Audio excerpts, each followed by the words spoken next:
জুলাই আগস্টের বিপ্লব কেন হয়েছিল? ওয়ালে ওয়ালে, খাম্বায় খাম্বায়, প্রত্যেকটা জায়গায় তাদের উদ্দেশ্য লেখা ছিল। কিন্তু আমি শিক্ষিত বন্ধু, জ্ঞানী বন্ধুদেরকে প্রশ্ন করতে চাই, আমাকে কোনো খাম্বার মধ্যে, ওয়ালের মধ্যে একটা লিখুনি দেখান যে বৈষম্য বিরোধী আন্দোলন হয়েছিল নির্বাচনের জন্য। আমাকে একটা লেখা দেখান আপনারা। এই ছাত্র জনতা আন্দোলন করেছিল যে আমরা একটা নির্বাচন চাই। আমি আজ পর্যন্ত কোনো ওয়ালে লেখনীতে এরকম লিখনি আমি পাই নাই যেখানে একজন ছাত্র, একজন আন্দোলনকারী শুধু নির্বাচন চাই এরকম কোন কথা লেখেন নাই। সেখানে শুধু নির্বাচন নির্বাচন করে চিল্লাইতেছেন কেন? কারণটা কি? এটা তো জুলাই বিপ্লবের উদ্দেশ্য না। কোনো জায়গায় লেখা নাই আমরা নির্বাচন চাই। কি লেখা ছিল?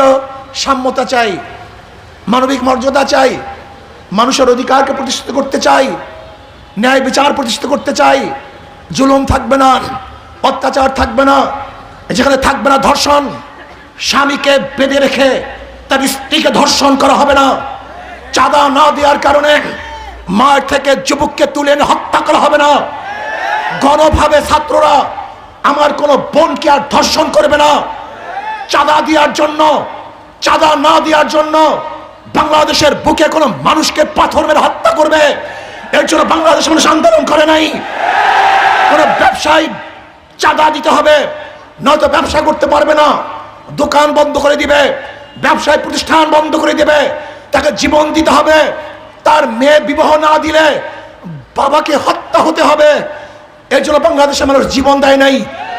আপনারা দেখেছেন বগুড়ার মধ্যে বাবা রাজি হয় নাই তার মেয়েকে বিবাহ দেওয়ার জন্য, এর জন্য বাবাকে হত্যা করা হয়েছে, এর জন্য বাংলাদেশের মানুষ জীবন দেয় নাই। আজকে কি দেখেছি? যারা ভবিষ্যতে ক্ষমতায় যাওয়ার চিন্তা করতেছে সব জায়গায় চাঁদাবাজি, জুলুম, অত্যাচার, অবিচার। ন্যায় বিচার প্রতিষ্ঠা করার জন্য আন্দোলন করেছিলাম, কিন্তু কোনো আদালত ন্যায় বিচার করতে পারছে না। আপনি গিয়ে দেখেন এই নরসিংদী আদালতের অবস্থাটা কি, কোর্টের অবস্থাটা কি। সেখানে একদল মানুষ গিয়ে চাপ প্রয়োগ করে অমুকের ব্যাপারে কোনো উকিল দাঁড়াতে পারবে না, এমনকি বিচারককে প্রেসার ক্রিয়েট করে অমুকের পক্ষে রায় দিতে হবে। যদি এখনো বিচারালয় স্বাধীন না থাকে তাহলে এই আন্দোলন সাকসেস হয় নাই, যুদ্ধ শেষ হয়ে যায় নাই। আবারও যুদ্ধ করতে হবে, আবারও সংগ্রাম করতে হবে, আবারও মাঠে নামতে হবে, জুলুম, অত্যাচার, অবিচার, খুন, ধর্ষণকে বন্ধ করতে হবে, মানুষের অধিকারকে ফিরিয়ে দিতে হবে।